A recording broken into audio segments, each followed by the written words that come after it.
आज खुरी समाजाकडनं आज एक कॉर्नर बैठक आयोजित करण्यात आलेली आहे।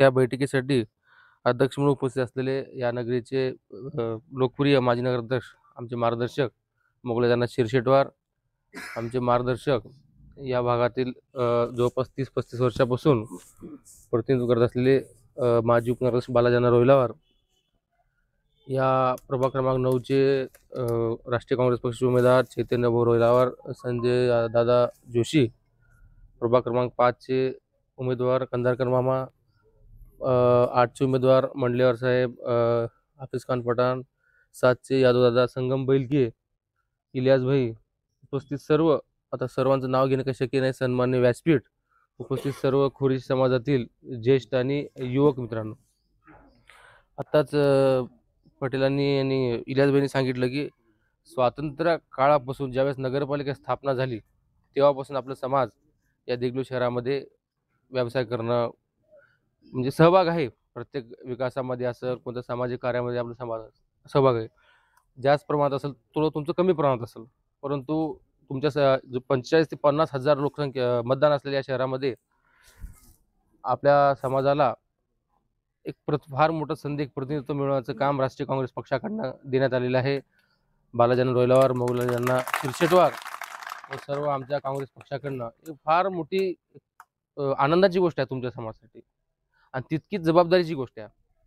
तुमच्या समाजाला प्रतिनिधित्व भेटलं हा फक्त इलियास भाईचा सन्मान नाही की तुमच्या समाजाचा सन्मान आहे, की तुमचे जे प्रश्न आहेत की तुमच्या घरातलाच माणूस तिथे मांडणार आहे। आता म्हणजे छोटे मोठे जे प्रश्न असतील आणि बाहेरचा माणूस म्हणण्यापेक्षा समाजाच्या व्यतिरिक्त माणसं तुमचं प्रश्न मांडतात, पण समाजातला माणूस एक तळमळीने मांडतो। तुम्ही त्याला जे हक्काने बोलू शकतो ते बाहेर कोणाला जास्त बोलू शकतो, घरातला माणूस आहे तरी तुम्ही त्या संधीचं तुम्ही सोनं करा। तुम्ही प्रत्येक जण तुमच्या शहरामध्ये सर्वांसोबत तुमचा संपर्क असतो, तर तुम्ही तळमळीनं प्रभाग 6 पूर्ण शहरामध्ये राष्ट्रीय काँग्रेस पक्षाचं काम 5-6 दिवस तुमचा व्यवसाय ठेवा बाजूला, विनंती आहे, परंतु राष्ट्रीय काँग्रेस पक्ष मला मिळालेलं आहे। नगरपालिका स्थापना झाल्यापासून ही प्रतिनिधित्व तुम्हाला मिळालेलं आहे। यावेळेस 2025 मध्ये आपल्याला मिळालं आहे। प्रथमतः मी सर्वांचे अभिनंदन करतो। देगलूर शहरामध्ये हा समाजवादी विचाराचा शहर आहे। या शहरामध्ये समाजवादी विचार म्हणजे प्रत्येक जाती धर्माला सोबत घेऊन चालणं। ज्या समाजाची मेजॉरिटी जास्त आहे, ज्या समाजाची संख्या जास्त आहे, मतदारसंख्या जास्त आहे, त्यांना तर सर्वच पक्ष घेऊन चालतात, पण ज्या समाजाचा मतदारसंख्या अल्प आहे, कमी आहे, त्यांनाही घेऊन चालणं हे समाजवादी विचाराचं प्रतीक आहे। हे राष्ट्रीय काँग्रेस पक्षाने आज विचार नाही तर कृतीतून करून दाखवले आज की नेतृत्व देऊन। गेल्या वेळेस आमचे राजूअण्णा माळेगावकर एक सोनार समाजाचं प्रतिनिधित्व बालाजानाच्या माध्यमातून देण्यात आलेलं आहे। प्रत्येक समाज घटकाला घेऊन चालण्याचा एक विचार आज समाजवादी विचार आहे। विकास काम तर प्रत्येक नगराध्यक्ष करतोच, चित्रवाड साहेबात विकास काम केले, त्यांच्यानंतर प्रत्येक नगराध्यक्ष करत असतो, परंतु देगलूर शहर कोणत्या प्रकारे चालतो, प्रत्येक समाजाचा प्रत्येक धर्माचा इथे मान सन्मान व्हावा, ह्या सन्मान करत असतो, त्याला म्हणतात समाजवादी विचार। आता मी एवढंच तुम्हाला विनंती करू शकतो की आपण अतिशय ताकदीनं त्या देगलूर शहरामध्ये काम करा। प्रत्येक तुमच्या मित्राला, तुमच्या शेजाऱ्याला, पाजाऱ्याला आणि तुमचे जितके तुमचे सोयरे असतील बाजूला त्यांनाही बोलून घ्या की आपल्याला हा संधी भेटलेली आहे आणि त्या संधीचं सोनं करण्याचं आहे, समजून तुम्ही या देगलूर शहरामध्ये काम करा।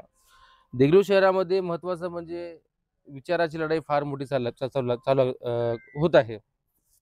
देगलूर शहरामध्ये विरोधी पक्षाकडनं काहीही बेछूटवार आरोप करण्यात येत आहेत। काय ती सर्व तुमच्या देगलूर शहरातील सर्व समाज आणि धर्मातील लोकांचा काँग्रेसकडे वाढता पाठिंबा मिळत आहे, आपण बघत आहोत। त्यामुळे त्यांच्या पायाखालची वाळू सरकलेली आहे, त्यांनी काही बेछूटवार आरोप करत आहेत। आतापर्यंत देगलूर शहरात जे चांगलं झालं ते आम्ही केलं, जे खराब झालं ते काँग्रेसने केलं असं त्यांनी कुठेही सांगत आहेत। त्यामुळं आपण मार्केटमध्ये असता, तुम्ही मार्केटमध्ये जाऊन लोकांना समजून सांगा की परिस्थिती काय आहे। आता तुम्ही व्यापार लाईनचं असल्यामुळं देगलूर शहरामध्ये गुंडगिरी वाढते, बरोबर आहे, तुम्ही ऐकत असाल। या लोकांनी दिलं तर कोण गुंडगिरी केली आतापर्यंत? आम्ही कोणाचे घर उठले? आम्ही काँग्रेस पक्षातील लोकांनी। तुम्ही मार्केटमध्ये लोक आहात, तुम्ही उगा काहीतरी व्ह्यू दाखवायचं की असं होईल तसं होईल. अहो कालांतरापासून निलंगार साहेबापासून इथं चालत आलेलं आहे. निलंगार साहेब च्या काळात कोणाला त्रास झाला का? कोणावर अन्याय झाला का? मुघलाजांच्या काळामध्ये कोणाला त्रास झाला का? कोणाला अन्याय झाला? आम्ही कोणाला तरी दादागिरी कोणाला केली असेल, तर जे कोणी व्यापाऱ्यांना, गोरगरीब लोकांना कोणी दादागिरी करत असेल, तर त्यावेळेस आम्ही दादागिरी केली आहोत, की गरीब लोकांना त्रास देऊ नका. त्यावेळेस आम्ही शांत बसतो. कोणी विनाकारण कोणाला त्रास देत असेल, तर आम्ही तिथं त्यांना उत्तर देऊ आम्ही. त्यात आम्ही जर शांत बसलो, त्यावेळेस जर आम्ही शांत बसलो, तर बाकीच्या गोरगरीब लोकांना न्याय कधी भेटणार? उगं काहीतरी बोलायचं असं तसं करून आणि विकास, विकास, विकास. काल प्रभाग क्रमांक 12 मध्ये प्रभाग क्रमांक 12चा विषय बोला.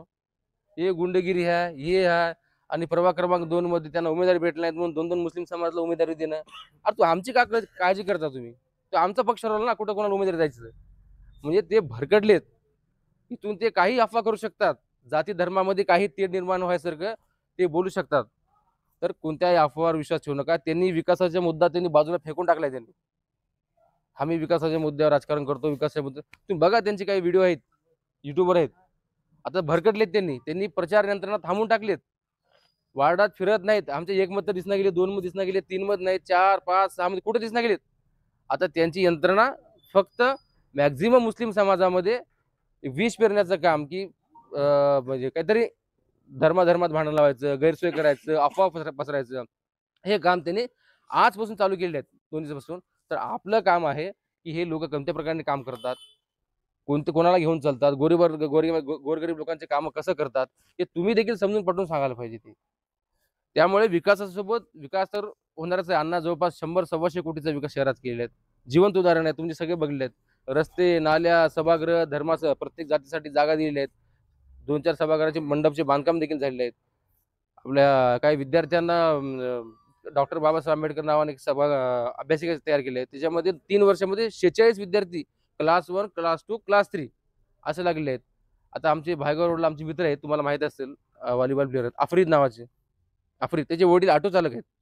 आफ्रिद अभ्यास करून तलाठी म्हणून लागला माळशिरसला. अतिशय गरीब कुटुंबातला, तिथं अभ्यास केलाय. म्हणजे विकासाचा भान, विकासाचा सर्व आम्हाला आहे. देगलूर शहराचा विकास आता जन्मल्यापासून, आता तो असं म्हणतो की माझी नगरची जन्मल्या देगलूर ज्यावेळेस नगरपालिका सुरुवात झाली, की तेव्हापासून विकास मीच केलो, हे देखील म्हणायला मागे पुढे करणार नाही. आता म्हणते की बाबा 10 वर्ष राष्ट्रवादीमध्ये मी फार विकास केला. तुझी राष्ट्रवादी कुठं आहे? निलंगार साहेबांची राष्ट्रवादी आहे ती. तुझी राष्ट्रवादी कुठं आहे? निलंगार साहेबांच्या विश्वासावर ठेवून 2007ला राष्ट्रवादी काँग्रेस पक्ष झेंडा नगरपालिकेवर चढवलाय. 2011 मध्ये चढवलाय. मग निलंगार साहेबांची पश्चात तू सत्ता आणायला पाहिजे ना तू. तुझी सत्ता कुठे गेली? आज म्हणतोस की जे काही चांगले 10 वर्ष मजे, 10 वर्ष मजा. तुझी राष्ट्रवादी नाही, तुझी राष्ट्रवादी आत्ताची आहे. भाजपासोबत जे अलायन्स आहे ना, तुझी राष्ट्रवादी ती आहे. तू त्या विषयावर बोल. लोकांना तू मूर्खात काढायचं करू नको. लोक हुशार आहेत, लोकांना सर्व माहित आहे. असा विषय आहे. गैरसमज करत चालले आहेत त्यांनी. त्यांचा भान जात आहे त्यांचा आणि बेछूट पर्सनल त्यांनी आरोप करत आहेत त्यांनी. तर विनंती आहे सर्वांना, त्या तुम्ही लोकात जावा आणि तुम्ही पण त्यांच्याकडे लक्ष देऊ नका. मार्केटमध्ये पण सांगत जा की वस्तुस्थिती काय आहे ते. एवढंच बोलून मी माझे 2 शब्द संपवतो. धन्यवाद.